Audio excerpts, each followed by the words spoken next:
Alright, so I got the screw off. Now you just pull this cap off. Make sure you don't lose the washer or the screw. Put that in a safe location. And now we're going to have to remove this guy. So we're going to have to get the puller out. So I'm going to be using a regular 3-jaw puller. I'm just going to open this up more.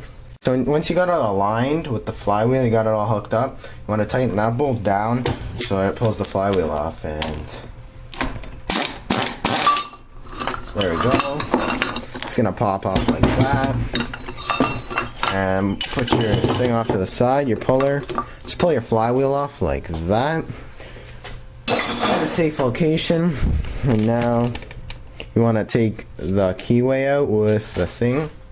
And you make sure you do not lose this keyway, because it's very important. Because if you lose it, you're going to be pretty much screwed. I would just recommend putting it in that bolt cup you had, and you won't lose it like that. I'm going to be taking this mostly apart because I'm going to be cleaning the whole engine. So next thing I want to take off is this brake right here, the brake that's holding it in. So these 2 screws, and you just take it off like that. What you're going to have to do is unplug right here. You see that right here where my finger is? You're going to have to unplug this cable that's on the brake from there so you can disengage it. So once you take the brake off, put that in a safe location. Now we got to take that the magneto off. So it's I think 1/4 inch bolt. So yeah, loosen these screws.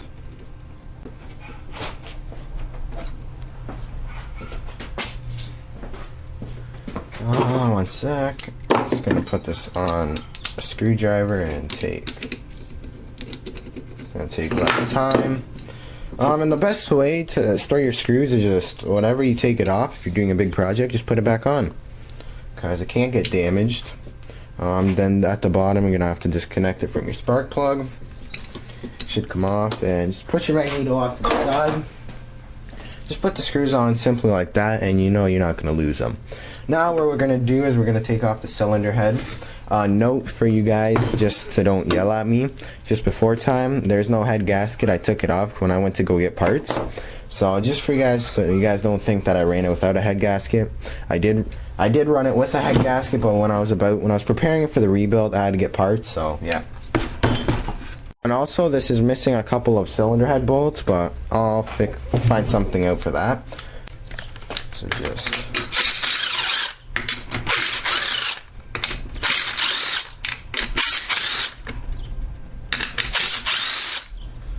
and that's all.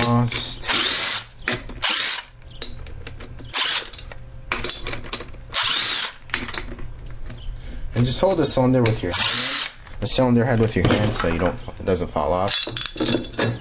And put the cylinder to a different spot too. And here is just the engine basically.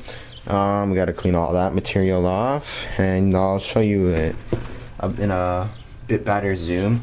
It's still pretty good. You can still see the cross hatching in it. Like you guys can see, I don't know if the camera will focus it pretty good, but in the walls you can see the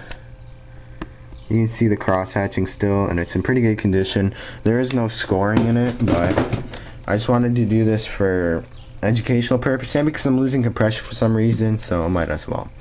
And it didn't cost me too much, so yeah. Okay, now we can stand the engine up and we can take off the bolts that are holding the crankcase on. And they're just hidden in, you'll find them. And they are 10 millimeter, but if you're using an impact, you're going to have to use a 3/8 impact or just a downgrade or something. Let me get this cord out and 1, 2, 3, 4, 5, 6. Okay, so once you got all those, the reason I say you should use a magnet is it'd be much easier to just go like that and pull them all out. Why is there a screw on there? There, there, there, there, and there. Now you can put those in a magnetic tray. Where did I put mine? Oh, right here. and you should just be able to slide it. Note, if you're just doing this rebuild, I drained the oil before, so you guys should do the same thing, or you're gonna lose parts everywhere. So just slide it off. It should come. You might want to wiggle it. You can see it still has oil in it, but that's no big deal. Alright, so they might be on a little tight, but just make sure it's on loosen. Oh no, I was on tight.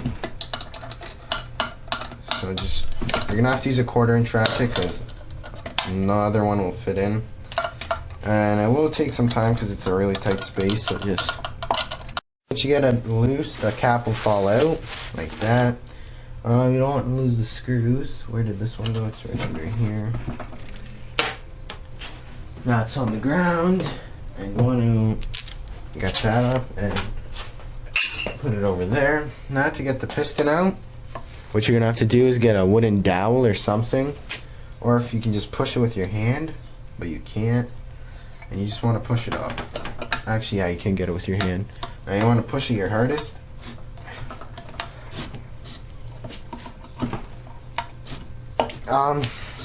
And it's actually a good idea if you have room, you can remove your crankshaft just like that.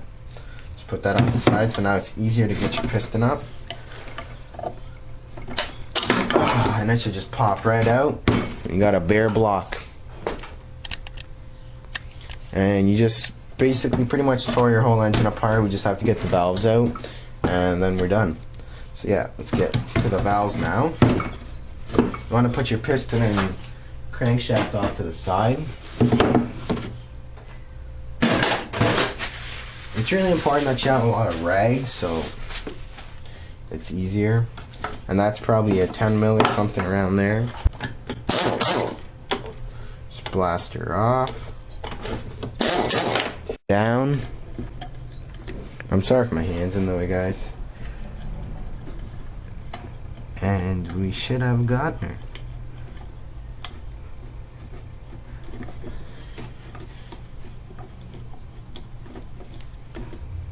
And now you just need a flat blade screwdriver. Now you just want to pop the valve up. The spring came loose on me, so you're gonna have to twist it out somehow. Just be gentle. Pull the valve out. The spring keeper are gonna come with it. And for just to be safe, just keep the spring. Keep the valves together. Keep one in one location, the other in the other. Now let's remove the other valve. So now we've successfully tore down this whole engine and just left it to the block. Okay, you could take this out, but I'm not going to. I'm just gonna leave it in there. I'm gonna probably give her a nice cleanup and get back to the rebuild.